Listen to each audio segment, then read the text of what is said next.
Bonjour tout le monde. Aujourd'hui, on reçoit Madame Marie-Josée Fleury, qui est doctorante en santé publique, puis qui s'est jointe à l'équipe des chercheurs de l'Institut Douglas en 2002. Elle est professeure titulaire du département de psychiatrie de l'Université McGill et professeure associée à l'École de santé publique de l'Université de Montréal. Elle agit comme consultante auprès du gouvernement québécois ainsi que des partenaires gouvernementaux et de recherche en Europe, particulièrement en Belgique et en France. Elle compte plus de 260 publications et tout autant de conférences. Ses actes de recherche comprennent l'analyse des systèmes de soins, l'évolution des politiques et des services et les études d'implantation. Elle effectue aussi des recherches épidémiologiques et d'impact sur la clientèle. Elle nous parlera ce midi des soins médicaux et partagés en santé mentale en nous présentant des statistiques sur les qualités des soins médicaux en première ligne ainsi que le rôle des omnipraticiens en santé mentale. Il sera également question des données récentes sur l'implantation des soins de collaboration avec les psychiatres. Donc, sans plus tarder, je donne la parole à Madame Fleury. Alors, merci beaucoup pour cette belle invitation. C'est un plaisir pour moi de partager nos résultats de recherche avec vous aujourd'hui. En fait, vous avez fait une belle introduction. Ce que j'aimerais vous parler aujourd'hui, c'est que je vais commencer par mettre la table en vous parlant un peu d'indicateurs de qualité des soins pour le suivi des troubles mentaux. Je dirais que c'est mon principal axe de recherche de travailler sur les indicateurs de qualité des soins et en fait pour l'amélioration du système de santé mentale. Donc, je vais vous parler particulièrement de l'urgence qui est vraiment, en fait, comme vous le savez tous, là, un peu le baromètre de notre système de santé. J'y reviens dans quelques instants. Je vais aussi vous parler de la première ligne parce que vous savez que la fonction des MSRP, donc les médecins spécialistes répondant en psychiatrie, ça a été déployé afin de consolider l'expertise de la première ligne. Et donc, au cœur de la première ligne, bien sûr, les acteurs principaux de la première ligne, ce sont les omnipraticiens qui jouent un rôle quand même très, très important en santé mentale. Donc, je vais vous parler de la première ligne, de la consolidation de la première ligne et particulièrement de travaux que nous avons faits. Ça fait quand même plusieurs années sur le rôle des omnipraticiens en santé mentale, mais je crois que beaucoup des résultats de ces travaux-là sont encore vrais aujourd'hui. Vous pourrez me le dire peut-être dans la période de commentaires, questions, qu'est-ce que vous en pensez. Et donc, des travaux très actuels qu'on a fini, ça fait à peine un an ou deux. Donc, on a fait une évaluation de l'implantation de la réforme autour de la fonction MSRP. Et je vais donc vous présenter les résultats aussi de cette recherche. Alors, je voulais vous commencer ma présentation en vous parlant un petit peu de la qualité des soins au niveau du système de santé mentale et je voulais vous parler donc de l'urgence qui, à mon avis, c'est le service qui est le plus parlant, si on peut dire, pour nous parler de la qualité des services. On sait que quand l'urgence est engorgée, c'est souvent un facteur clé pour nous dire qu'il y a des problèmes d'accès, de continuité, d'adéquation des services aux besoins, à répondre aux besoins de la clientèle. Donc, l'urgence, c'est vraiment le baromètre de la qualité de notre système et c'est donc très intéressant et important de l'étudier. Je vous dirais que je fais beaucoup de travaux. On a publié une vingtaine d'articles sur les urgences. On continue à faire des travaux sur les urgences parce que, comme je vous disais tantôt, donc c'est vraiment un service qui nous permet d'étudier la qualité de l'ensemble de notre système de soins. On sait aussi que les patients vont à l'urgence quand ils perçoivent aussi que les autres services ne sont pas disponibles ou quand ils perçoivent que les autres dispensateurs de soins ne peuvent pas répondre à leurs besoins. Alors, on a eu la chance de travailler avec l'INSPQ, donc l'Institut national de santé publique, sur leur système. Peut-être quelques-uns d'entre vous connaissez le système SISMAC. Alors, c'est le système intégré de surveillance des maladies chroniques du Québec. C'est une très intéressante banque de données intégrée qui réunit donc les données de la RAMQ, donc facturation des médecins à l'acte, et qui intègre aussi les données de Médéco, donc notre banque de données hospitalière. Et qu'est-ce qui est intéressant quand on travaille sur SISMAC, c'est qu'on travaille sur l'ensemble de la population. Donc, les résultats que je vous donne aujourd'hui, ce sont des résultats qu'on a publiés dans un rapport avec l'INSPQ en français, publiés sur leur site. Alors, ce qu'on a fait dans cette étude-là, c'est qu'on a voulu regarder les les patterns d'utilisation de l'urgence de la clientèle ayant des troubles mentaux qu'on a contrasté à la population n'ayant pas de troubles mentaux. Donc, on a identifié qu'il y avait 12%, dans notre banque de données, il y avait 12% de la population qui avait des troubles mentaux, et donc on a contrasté l'utilisation de l'urgence de cette population-là par rapport à la population sans troubles mentaux. Donc, nos résultats assez intéressants en 2014-2015, ce sont des résultats pour 2014-2015. Ce qu'on a vu, c'est qu'il y avait environ quasi le double de la population ayant des troubles mentaux qui avait utilisé l'urgence en 2014-2015 comparé à la population sans troubles mentaux, et aussi pas loin du double de la population qui avait été hospitalisée. Je dirais que ce sont des marqueurs parlants qui nous disent que sûrement des problèmes plus importants au niveau du traitement des troubles mentaux si on compare à la santé physique, donc des problèmes d'accès, des problèmes de continuité, des problèmes d'adéquation de soins qui devraient être quand même assez importants. On s'est intéressé aussi aux grands utilisateurs de l'urgence. Ça aussi, je vous dirais, les grands utilisateurs de l'urgence, c'est souvent ce qu'on appelle dans la littérature un adverse outcome. Donc, c'est un indicateur important pour nous dire il y a vraiment des problèmes dans le système de santé, parce que ici, on a des patients qui viennent pas juste une fois à l'urgence, mais qui viennent très, très souvent à l'urgence. Je vous dirais qu'il n'y a pas de consensus pour définir c'est quoi un grand utilisateur de l'urgence, mais c'est au moins 3 à 4 visites dans une période de 12 mois. Donc, on a identifié dans notre recherche, pour les personnes qui avaient des troubles mentaux qui s'étaient rendues à l'urgence, on avait quand même 17% de notre population qui étaient désignés grands utilisateurs de l'urgence. Donc, c'est vraiment beaucoup, donc 17%, et c'est une population très vulnérable, une population à laquelle on répond pas d'une façon adéquate à leurs besoins. Et aussi, ce qui est intéressant à regarder, c'est que c'est un petit groupe, donc 17%, qui consomme énormément de ressources et qui coûte très cher. Alors, le 17% de nos grands utilisateurs d'urgence, y avaient consommé 50%, plus de 50% de l'ensemble des ressources d'urgence et d'hospitalisation reliées à la santé mentale. Je voulais aussi vous parler très rapidement d'une autre recherche qu'on est en train de faire aussi sur le CISMAC avec l'INSPQ. C'est une recherche en fait où on s'intéresse aux indicateurs de qualité de suivi lors de la détection de cas incidents de troubles mentaux. C'est quoi un cas incident de troubles mentaux? C'est, contrairement à la prévalence, c'est l'avènement c'est lorsque le trouble mental se développe. Donc, c'est un nouveau cas pour une période déterminée. Donc, qu'est-ce qui est intéressant aussi avec la banque de données CISMAC, c'est que c'est une banque qui nous permet de regarder pendant 25 ans. Donc, on a la disponibilité des banques sur 1996-2021. Donc, on a identifié dans la banque CISMAC une personne sur 3 qui avait eu un cas incident de trouble mental, ce qui est beaucoup, mais ce qui rejoint aussi un peu les données de l'OMS qui nous dit qu'au cours de la vie, une personne sur 3 va développer un trouble de santé mentale. Et là, ce qu'on a voulu voir, c'est regarder des indicateurs de suivi pour voir à quel point le système répondait bien et prenait en charge rapidement ces personnes-là qui développent des troubles mentaux. Vous savez que c'est très, très important d'intervenir d'une façon précoce dès l'apparition des troubles mentaux ou de toutes sortes de maladies, et la littérature nous indique que plus qu'on intervient d'une façon précoce dans le traitement des troubles mentaux, tout autre type de maladie, donc le pronostic de la maladie est plus favorable et les personnes vont se rétablir plus rapidement. Donc, très, très important, donc un traitement précoce. Donc, on a regardé dans le fond combien de personnes qui développaient un cas incident de trouble mental recevaient un suivi après 1 mois, au moins un suivi après 1 mois. Je voudrais que c'est un benchmark très important quand on regarde la littérature, avoir au moins un suivi médical après 1 mois de la détection des troubles mentaux. C'est aussi un suivi important après l'hospitalisation. Lorsqu'une personne reçoit son congé hospitalier, qu'elle reçoive un suivi médical dans une période au moins 2 mois, parce qu'on sait qu'une personne qui reçoit son congé médical est encore très fragile. Donc, il y a beaucoup d'indicateurs comme ça de qualité qu'on peut retrouver dans la littérature pour voir est-ce que notre système de santé est en bonne santé. Donc, on a aussi regardé un autre indicateur qui était, je vous dirais que pour l'indicateur, au moins un suivi médical dans 1 mois, c'était tout type de médecin.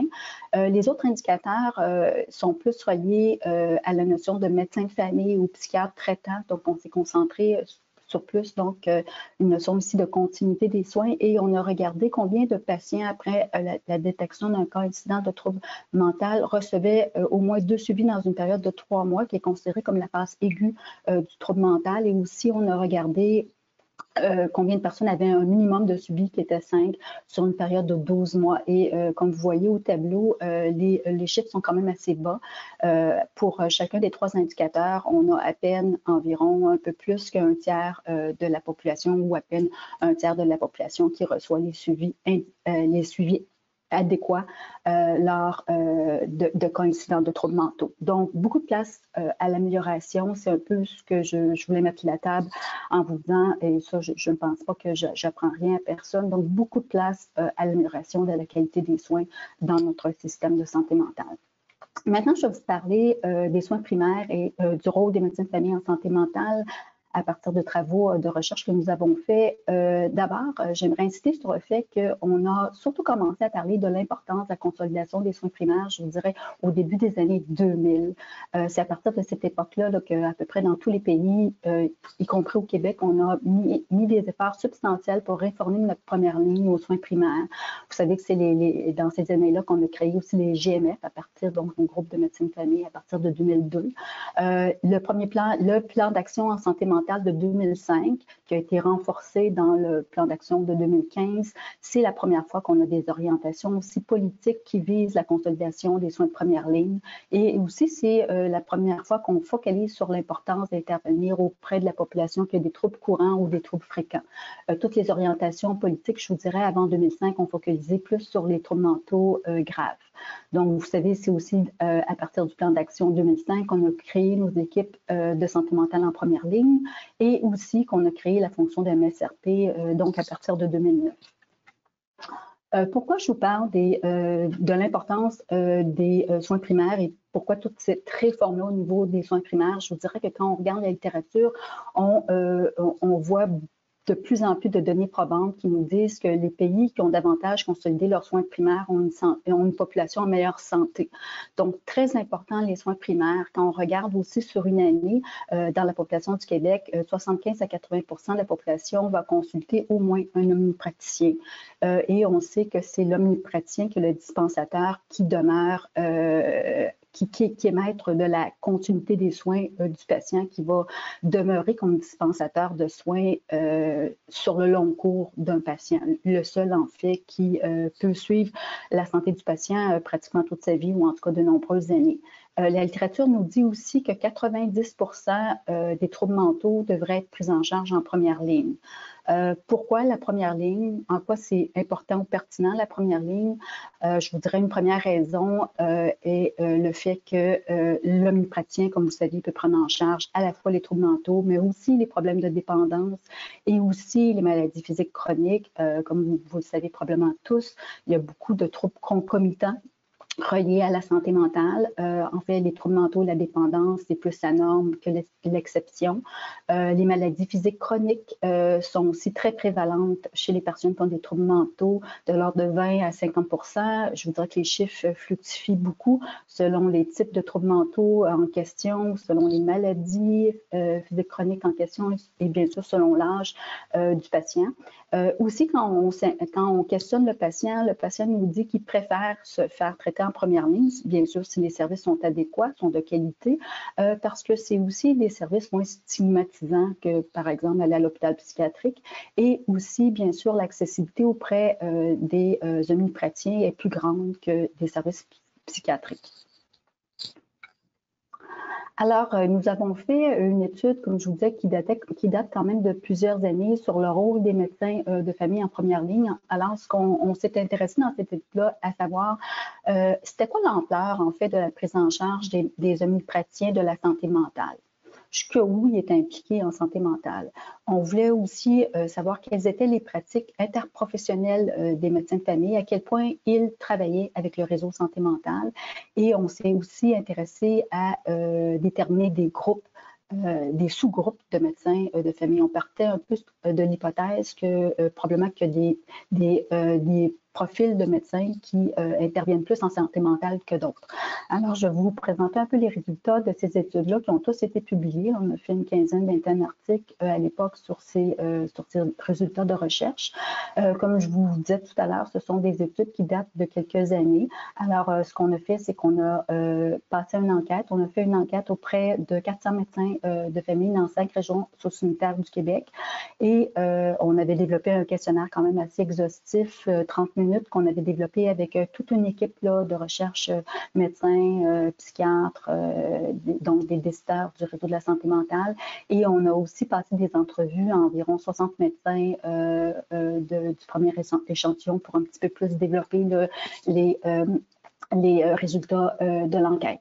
Alors, quelques résultats, donc je vous présente quelques résultats de cette recherche-là et c'est aussi des résultats qu'on voit dans la littérature scientifique là, présente.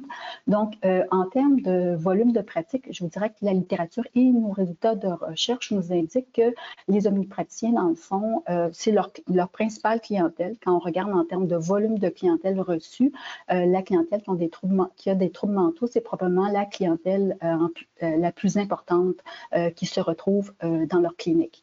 Dans notre recherche, on a trouvé entre 20 et 25 de la clientèle des omnipraticiens qui avaient des problèmes de santé mentale. Dans la littérature, je dirais qu'on va jusqu'à même un tiers de la clientèle des omnipraticiens aurait des troubles mentaux. On s'est intéressé aussi à regarder leurs pratiques cliniques et ce qu'on a vu à l'époque, c'est que dans le fond, les médecins, les omnipraticiens ont une pratique clinique quand même assez traditionnelle, là, un peu de soutien psychosociaux et la médication, bien sûr, et avait très peu développé des outils cliniques de soutien à la prise de décision. On sait que, je vous dirais que présentement, c'est vraiment au cœur des transformations des systèmes de soins, de développer des pratiques cliniques pour aider à la prise de décision. Et là, je vous parle de protocoles de traitement. Je vous parle aussi de demander à nos patients de remplir des petits instruments standardisés très, très brefs, mais qui nous permettent, quand on est clinicien, si on commence un traitement avec un patient, c'est sûr que ça peut être très intéressant d'utiliser de petits instruments de mesure que nos patients répondent, parce qu'on peut suivre si les traitements qu'on octroie à nos patients ont des résultats probants. Et si on voit que ça n'a pas de résultat, bien, ça nous permet de changer rapidement la médication ou le type de traitement octroyé aux patients. Donc, ce sont, je vous dirais, des instruments très importants pour aider à la prise de décision clinique. Présentement aussi, il existe des grands systèmes aussi de soutien à la prise de décision informatisée, des systèmes intelligents. Alors, je vous dirais que c'est vraiment au cœur présentement de la réforme pour l'amélioration des soins de santé mentale. À l'époque, c'était très, très, très peu implanté et je pense qu'encore aujourd'hui, c'est très, très peu implanté, là, particulièrement quand on regarde la revue les revues systématiques qui sont faites dans le domaine, là, très peu de cliniciens encore aujourd'hui utilisent des outils standardisés pour l'aide à la prise de décision, malheureusement. On a aussi regardé dans notre recherche à quel point les omnipraticiens travaillaient avec les autres professionnels de la santé mentale et c'était aussi assez peu. Donc, dans notre sondage, moins de 50%, en fait, moins de 50% des omnipraticiens nous ont dit travailler avec les professionnels de la santé mentale. J'aurais tendance à penser qu'aujourd'hui, c'est un peu mieux dans le cadre de la réforme SUS. Vous pourrez me dire ce que vous en pensez, mais je pense quand même que aussi grande place à l'amélioration pour le travail, pour la coordination entre les omnipraticiens et les autres professionnels du réseau de la santé mentale. On s'est intéressé dans notre étude aussi à regarder s'il y avait des caractéristiques propres aux médecins qui faisaient en sorte qu'ils prenaient plus en charge la clientèle ayant des troubles mentaux. Donc, on a regardé une première variable qui est quand même assez de sens commun. Ce qu'on a vu, c'est que bien sûr, plus que les omnipraticiens s'intéressaient à la santé mentale, plus qu'il y avait une capacité d'écoute et d'empathie, plus qu'il y avait tendance à prendre en charge des patients ayant des troubles mentaux. comme médecin de famille, plus que les homéopathiens voyaient des patients qui avaient une complexité importante, un profil complexe et moins, au contraire, avaient tendance à les prendre en charge. Donc, la clientèle particulièrement avec des troubles mentaux graves est beaucoup moins bien prise en charge par les médecins de famille. La clientèle qui a des troubles de personnalité, la clientèle qui a des dépendances, des troubles aussi co-occurring disorder, donc des problèmes de troubles mentaux à la fois de dépendance, et aussi les jeunes, les homéopathiens, ça ressort dans la littérature aussi, se sentent un peu moins à l'aise avec les jeunes, mais particulièrement s'il y a des diagnostics assez sérieux à poser, comme les premiers épisodes psychotiques, etc. Dans notre questionnaire, on s'est intéressé aussi à regarder combien de formations continues les médecins avaient été chercher dans la dernière année au niveau des troubles mentaux. On regardait la seniorité des médecins en pensant que ça pourrait avoir un impact sur la prise en charge des troubles mentaux. Et on avait aussi des échelles de confort au niveau de la médication et du traitement en santé mentale. Et bien sûr, ici, ce qui est ressorti, c'est plus que les médecins avaient fait de la formation continue en santé mentale, plus qu'ils étaient seniors et plus qu'ils se sentaient confortables au niveau de la médication et de soutien thérapeutique en santé mentale, et plus donc qu'ils prenaient en charge la clientèle ayant des troubles mentaux. On s'est intéressé aussi à regarder si les lieux de pratique influençaient la prise en charge des homéopathiens. Ce qui est ressorti dans notre étude, c'est que là où les homéopathiens travaillaient dans des lieux où ils recevaient plus de patients ayant des troubles mentaux, ils avaient tendance à en prendre plus en charge comme médecin de famille, et aussi les homéopathiens qui avaient travaillé dans les départements de psychiatrie, dans les hôpitaux, avaient aussi tendance à plus prendre en charge des troubles mentaux. On sait que la plupart des homéopaticiens travaillent dans différents lieux à la fois. Dans l'étude, les homéopaticiens travaillaient au moins dans 2 lieux à la fois. Donc, ceux qui avaient travaillé dans les départements de psychiatrie avaient donc plus tendance à prendre en charge la clientèle santé mentale. Et finalement, on a dénoté, et ça c'était un peu une surprise de notre étude, que les homéopaticiens qui avaient développé, qui percevaient avoir une meilleure qualité de relation là, de collaboration avec les équipes psychiatriques, eux avaient plutôt tendance à moins prendre en charge la clientèle en santé mentale. Donc, on peut penser que quand on développait peut-être des collaborations un peu plus serrées avec les équipes psychiatriques, on avait plus tendance à leur référer la clientèle et même à leur transférer la clientèle. Je termine sur les homéopaticiens en vous présentant donc des typologies. Donc, on s'est intéressé, comme je disais tantôt, à regarder est-ce qu'il y a des profils de patients à travers nos 400 personnes qui ont répondu à notre enquête. Est-ce qu'il y a des caractéristiques, des profils de patients, des profils de médecins qui interviennent plus, qui prennent plus en charge les troubles mentaux que d'autres? Alors, dans l'étude, on a trouvé 3 profils qui prenaient plus en charge les troubles mentaux et 2 profils qui prenaient moins en charge les troubles mentaux. Je vous présente les profils d'abord qui ont plus pris en charge les troubles mentaux. Donc, 2 profils qui sont quand même assez similaires. C'est un article en anglais. Donc, le premier profil, on l'a dénommé traditionnel proactive GP. Le deuxième groupe GP Practice.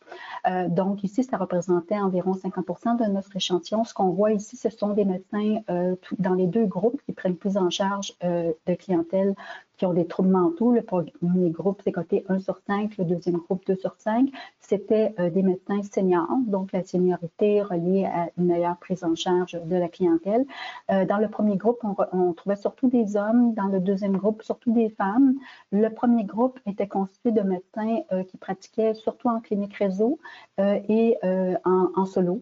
Et le deuxième groupe, plus constitué de personnes qui travaillaient dans des cliniques de groupe, mais n'ayant pas le statut de clinique réseau ou GMF, mais beaucoup aussi intervenaient dans des GMF. Le troisième groupe était quand même assez intéressant. C'est un groupe, je vous dirais, qui est plus relié à la pratique en CLSC. Comme on voit ici, c'est un groupe qui était surtout constitué de femmes. Donc, leur principal lieu de pratique est le CLSC. Ils avaient beaucoup de contacts avec des professionnels en santé mentale.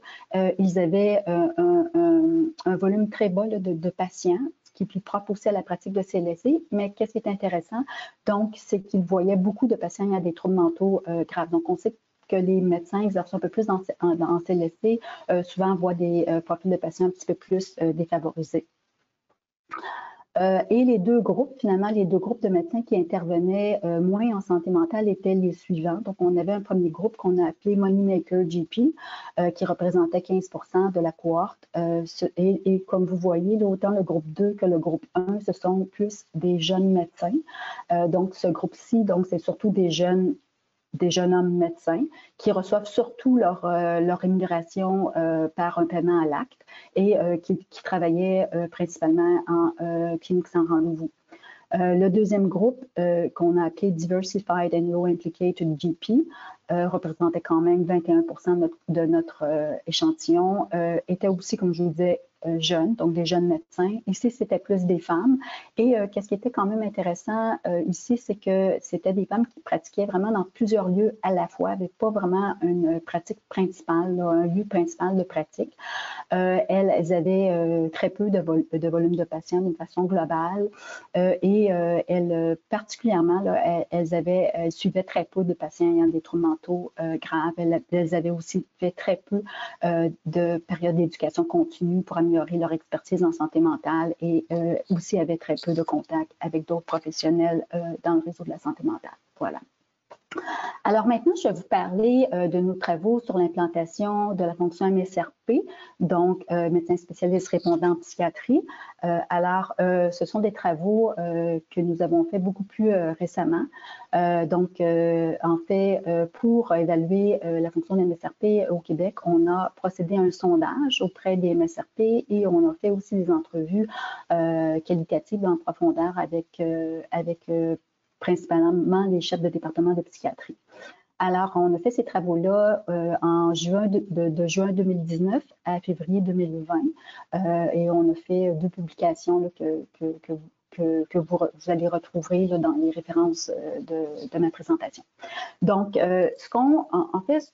ce qu'on voulait faire dans cette recherche-là, c'est vraiment regarder l'implantation, le niveau d'implantation de la réforme MSRP. On voulait mieux comprendre c'était quoi les barrières et les facilitateurs de l'implantation de la réforme. On voulait connaître davantage c'était quoi les activités poursuivies par le MSRP. On voulait aussi voir le temps investi par le psychiatre dans la fonction MSRP. On voulait aussi mieux comprendre quels étaient les profils de patients discutés ou vus par les MSRP.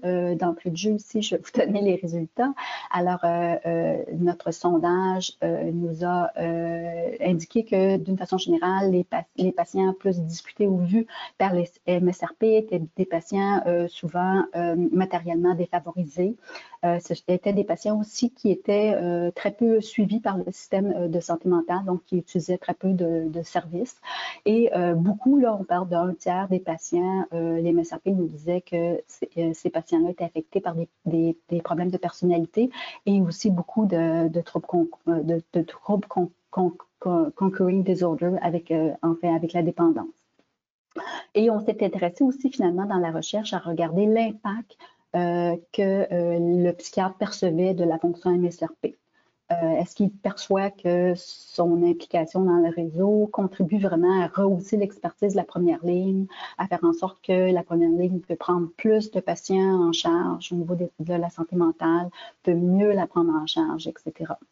Et dans cette étude-là, donc, on a comparé les résultats obtenus, soit en psychiatrie adulte par rapport à la pédopsychiatrie. Donc, quelques mots sur la méthode, comment on a procédé pour cette recherche. Donc, on a d'abord constitué une liste de MSRP. Je vous dirais que ça a été quand même assez complexe. On n'a pas trouvé, en fait, de liste. Le ministère n'avait pas de liste de MSRP ou sinon, des listes, c'était, en fait, ce qu'on a compris, c'est que dans les départements, ce que nous ont dit les chefs de département de psychiatrie, c'est que la plupart de leurs psychiatres sont inscrits dans les listes MSRP parce que la plupart des psychiatres vont faire ce qu'on appelle, il y a comme une fonction dans le MSRP, les psychiatres aussi font du soutien téléphonique là, durant les les heures de bureau pour donc soutenir la première ligne, les équipes cliniques. Donc, pour ce soutien-là téléphonique, la plupart des MSRP étaient inscrits. Nous, ce qui nous intéressait dans l'étude, c'était vraiment plus de sonder ce qu'on appelait, nous, les MSRP actifs. Donc, ceux qui se déplacent vraiment et font la consultation auprès des équipes de première ligne. Donc, on a dû nous-mêmes faire une liste de qui était MSRP actif au Québec lors de l'étude. Et donc, on a procédé en fait, on a appelé tous les départements de psychiatrie, on a contacté tous les chefs de département de psychiatrie pour constituer cette liste. Donc, on identifie en fait lors de notre étude qu'il y avait 214 MSRP actifs au Québec, ce qui représente environ le quart des effectifs du Québec. On sait qu'il y a environ 1000 psychiatres au Québec, donc environ un quart exerce la fonction active de MSRP. Ici, vous voyez donc pour notre sondage, il y a 126 MSRP qui ont participé à notre sondage. Vous avez ici à l'écran un peu les caractéristiques là, des MSRP qui ont répondu à notre sondage. Donc, la majeure, près de 70%, c'était des femmes. C'était quand même des psychiatres assez seniors. Elles exerçaient la psychiatrie depuis en moyenne 16 ans. Elles avaient aussi effectué la fonction, elles exerçaient en fait la fonction des MSRP depuis 6 ans, ce qui est quand même beaucoup. Donc, qu'est-ce qui nous parle déjà que les MSRP qui font cette fonction-là le font quand même assez longtemps et probablement aussi aiment ce qu'ils font puisqu'ils persévèrent dans leur fonction. Dans le 126 personnes qui ont répondu à notre sondage, 75% provenaient de la psychiatrie adulte, 25% de la pédopsychiatrie, 65% provenaient des hôpitaux généraux et 35% des hôpitaux psychiatriques. En termes de représentativité, 42% de notre échantillon était dans les régions universitaires, donc Québec, Montréal, Sherbrooke, 24% dans les régions périphériques, la Montérégie, 19% en région éloignée. Ici, je pense qu'on a une surreprésentation de nos MSRP en région éloignée et une sous-représentation dans les régions intermédiaires, donc 15%, régions intermédiaires en guise d'exemple, Mauricie, Centre du Québec. En termes, donc, on a quand même eu 48 gestionnaires, la plupart, comme je vous disais, chefs de département de psychiatrie qui ont répondu à notre étude. Et ils avaient relativement les mêmes caractéristiques là, que je vous ai nommées pour les MSRP, ce qui n'est pas étonnant aussi parce que, dans le fond, 90% des chefs de département de psychiatrie ou des gestionnaires qu'on a interrogés nous disaient faire la fonction d'MSRP ou l'avoir fait dans le passé. Et les chefs de département de psychiatrie exerçaient la fonction depuis au moins 8 ans. Donc, maintenant, je vous présente quelques résultats clés de notre recherche. Donc, la première question qu'on s'est posée, c'est que vous savez, il y a comme des quotas pour la fonction de MSRP, des quotas de nombre d'MSRP par population et nombre d'heures soins selon ces quotas-là. Donc, on voulait savoir est-ce que les départements de psychiatrie avaient optimisé, avait atteint les quotas identifiés par le ministère. Et je vous dirais que dans 50% des cas, les chefs de département nous ont dit qu'ils avaient atteint les cibles de quotas de développement de la fonction de MSRP. 40% étaient en dessous des possibilités de développement de la fonction de MSRP et 10% l'avaient surpassé. Soit avaient pris des ressources de leur département parce que c'était prioritaire dans leur département de développer cette fonction-là, ou soit avaient renégocié avec le ministère pour rehausser la fonction sur leur territoire. De façon générale, les MSRP nous ont dit exercer, les psychiatres nous ont dit exercer la fonction d'MSRP pour une journée-semaine, soit 24 heures par mois. On a regardé, comme vous savez, le MSRP donne de l'expertise, donc soutient les équipes cliniques de première ligne que sont le GASMA, donc les guichets d'accès, les équipes de première ligne en santé mentale et aussi les omnipraticiens dans les GMF. Donc, on s'est intéressé aux 3 types de pratiques et aussi, j'oublie le centre jeunesse, très important, je l'oublie un peu parce que je vous dirais que comme résultat de recherche, dans la plupart des régions sondées, c'était quand même très, très peu développé. Je vous dirais que c'est là où c'était moins développé la fonction des MSRP pour différentes raisons. Là où ça a été surtout développé, je vous dirais, la fonction d'MSRP, c'est vraiment où on a priorisé, c'est vraiment dans les guichets d'accès, suivi des équipes de santé mentale et beaucoup moins développé au niveau des GMF et comme je vous disais tantôt, encore moins au niveau des centres jeunesse. D'une façon générale, les MSRP qui travaillaient avec le GASMA rencontraient 6 cliniciens, donc travaillaient avec 6 cliniciens. Au niveau des équipes de santé mentale, on disait travailler en moyenne environ avec 12 cliniciens. On faisait environ 6 discussions de cas par session de travail clinique.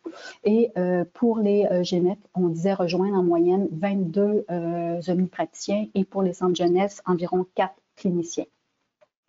Je dirais d'une façon générale, ce qu'on a vu dans nos résultats, c'est que les MRCRP soit se concentraient auprès du travail des équipes cliniques dans les CLSC ou auprès des GMF. Donc, il y avait vraiment cette fonction-là des MSRP qui desservaient soit l'un ou l'autre des groupes. Une surprise de notre recherche, c'est que les MSRP nous ont dit à 50%, donc 50% des MSRP nous ont dit faire de la consultation directe auprès des patients pour quand même 6 heures par mois. C'était vraiment une fonction très, très importante dans la fonction des MSRP. Et pourtant, quand on regarde les orientations ministérielles, c'est un peu comme proscrit de voir directement le patient. Ou si on le voit, on doit le voir que d'une façon exceptionnelle. Donc, le modèle tel que choisi au Québec, c'est vraiment un modèle d'MSRP de consultation. Donc, on vise vraiment à ce que les MSRP aident des équipes cliniques de première ligne à hausser leur expertise et non pas que le psychiatre fasse de la consultation directe auprès des patients. Ce qui n'est pas le modèle, je vous dirais, qu'on retrouve partout.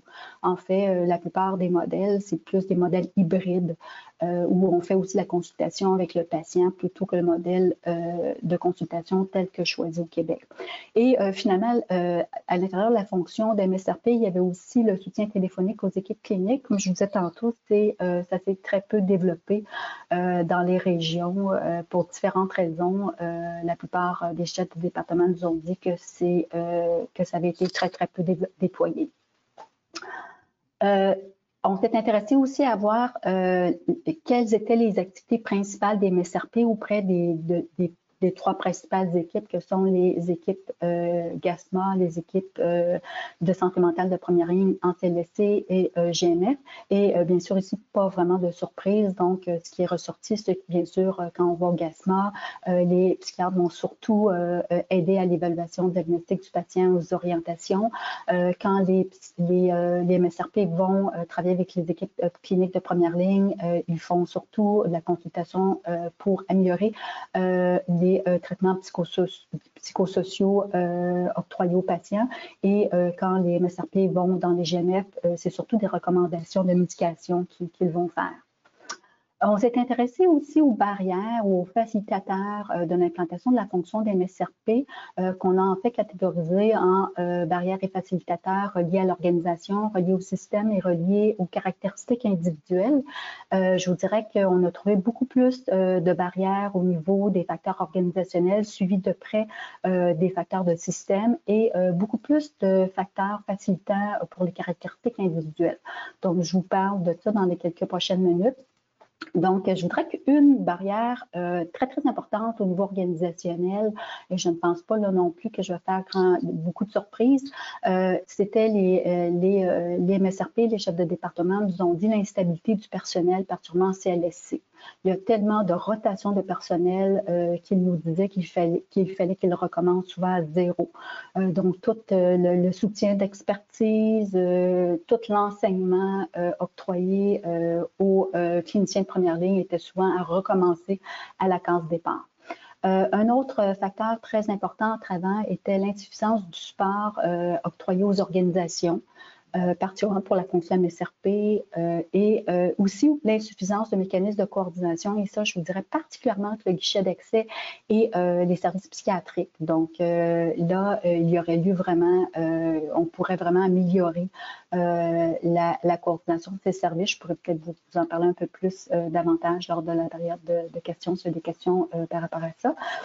Aussi, les MSRP nous ont dit que c'était beaucoup plus difficile d'intervenir dans des dossiers aussi où le patient n'avait pas de médecin de famille.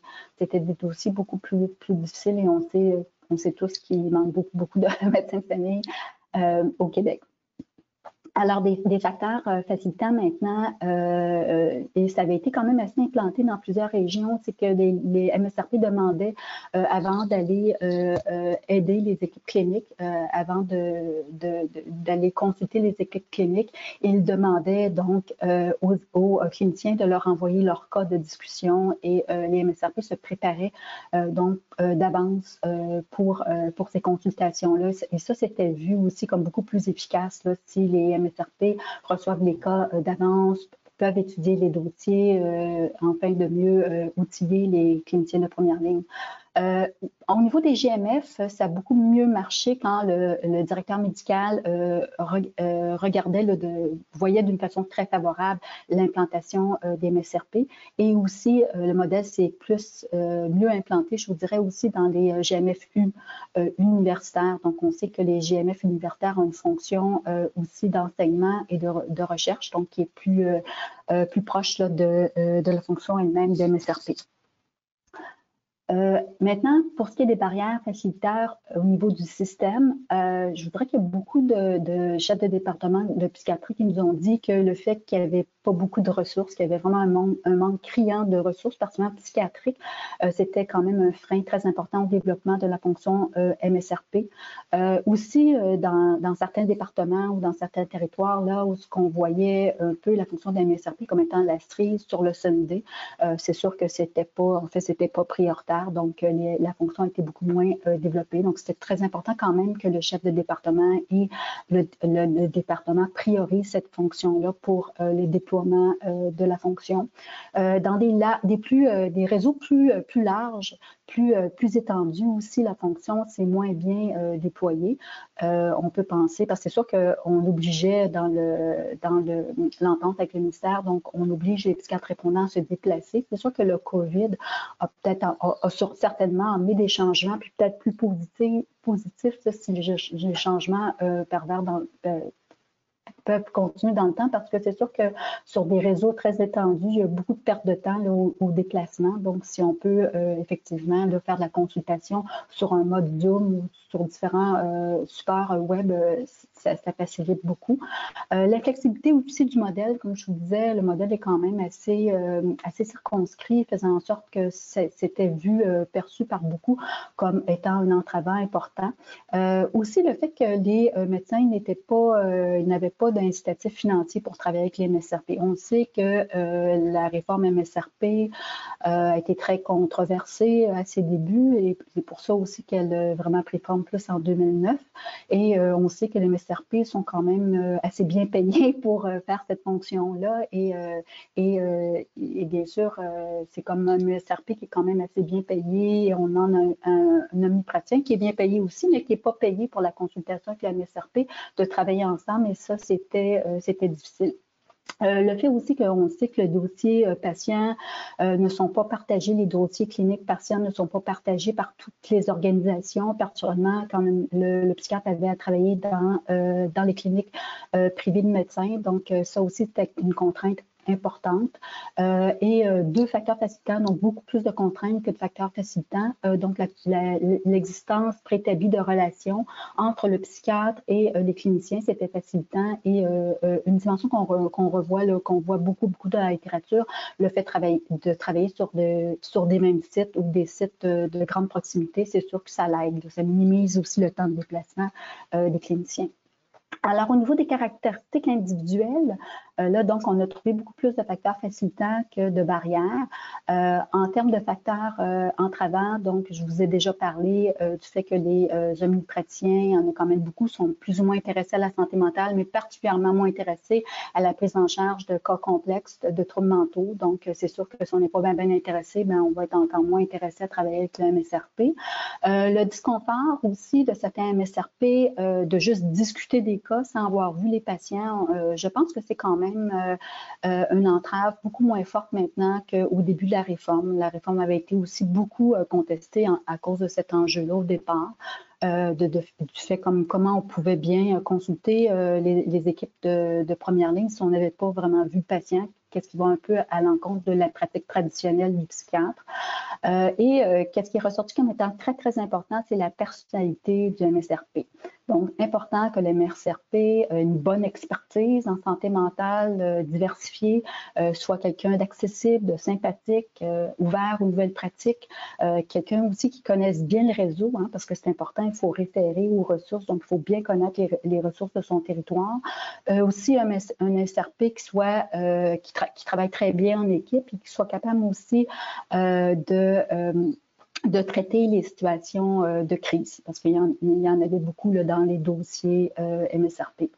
Qu'est-ce qui est important, je l'ai un peu dit tout à l'heure, le soutien du département du chef du département de psychiatrie et aussi ce qui est ressorti quand même comme un point assez fort, l'importance de travailler avec des cliniciens seniors. Maintenant, je termine en vous parlant, excusez-moi, oui, les impacts. Alors, on s'est intéressé donc à voir un petit peu c'était quoi la perception des impacts du MSRP sur sa fonction. Donc, et on avait beaucoup aussi d'indicateurs d'impact qu'on regardait, là, par exemple, est-ce que le MSRP avait l'impression que la première ligne était capable de prendre plus de patients en charge? Est-ce qu'on avait amélioré l'expertise de la première ligne? Est-ce qu'on avait amélioré la qualité des soins, etc.? Et je vous dirais que d'une façon générale, ici, on a agrégé différents indicateurs. La perception de la fonction des MSRP était moyenne. Donc, les MSRP avaient l'impression qu'ils avaient contribué à améliorer le système de santé mentale d'une façon quand même moyenne. Je dirais que les impacts étaient plus positifs au niveau de la psychiatrie, la pédopsychiatrie que la psychiatrie adulte. Et aussi, j'ai un peu déjà dit ça, mais aussi beaucoup plus, la fonction a été a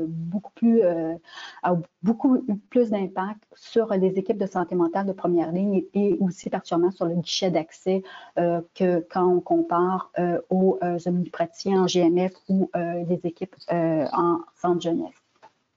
Et je termine maintenant vraiment à vous présenter un certain nombre de profils de psychiatres répondants. Donc, on s'est intéressé à voir est-ce qu'il y a des profils dans l'ensemble des personnes sondées. Est-ce qu'il y a des caractéristiques qui font en sorte que, en fait, notre variable ici principale, c'était la perception d'avoir un meilleur impact. Donc, que la fonction a eu un meilleur impact sur la qualité des soins de première ligne ou l'amélioration des expertises en première ligne. Et on a en fait découvert trois profils. Deux profils plus relais la psychiatrie adulte. C'est sûr qu'on avait aussi plus de psychiatres adultes qui ont répondu à notre sondage et un profil en pédopsychiatrie. Deux profils qui se sont bien cotés, qui avaient vraiment l'impression que leur fonction avait eu un meilleur impact. Donc, un profil relié à la psychiatrie adulte et le profil en pédopsychiatrie. Et sinon, en fait, le profil en psychiatrie adulte se découpe en deux. Un profil qui perçoit avoir eu un meilleur impact et un profil qui perçoit avoir eu un moins bon impact. Donc, les caractéristiques du profil en adulte qui nous ont dit avoir l'impression que leur fonction avait eu un bon impact sur l'amélioration des services de première ligne avaient les caractéristiques suivantes. C'était donc des psychiatres qui étaient plus seniors, qui nous ont répondu, qui avaient l'impression d'avoir quand même assez bien contribué. Donc, en moyenne, 16 ans d'expérience. C'était des psychiatres qui exerçaient plus en région universitaire ou intermédiaire. C'était aussi des psychiatres qui consultaient plus directement les patients. Donc, je pense que ça, c'est un aspect très, très intéressant. Et aussi, c'était des psychiatres qui discutaient ou qui voyaient des patients avec des profils plus complexes. Et c'était aussi des psychiatres qui se considéraient avoir un meilleur niveau de confort, de motivation et de satisfaction envers leur fonction. Et on voit ici pour le profil qui perçoit que leur impact était plus bas en termes de consolidation, d'amélioration des services de première ligne, avait un peu des caractéristiques inverses. C'était formé donc de psychiatres répondants plus juniors. donc entre 6 à 15 ans ou entre 0 à 5 ans d'expérience. Il pratiquait plus en territoire périphérique ou isolé. Il consultait aussi moins de patients directement. Il voyait aussi moins de patients complexes ou il discutait de moins de patients complexes et ils avaient aussi un niveau de confort qui était plus bas là, que leurs confrères et de motivation aussi de satisfaction vis-à-vis de leur fonction.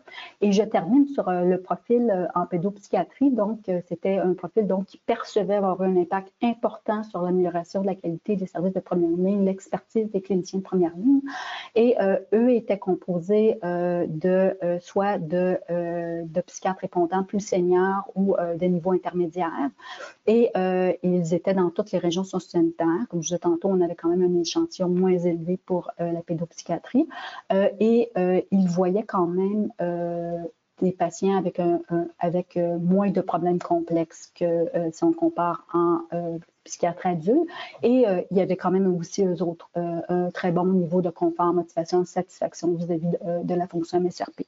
Voilà. Donc, je vous remercie. Donc, on aurait un 10 minutes, je crois, de période de commentaires ou de questions.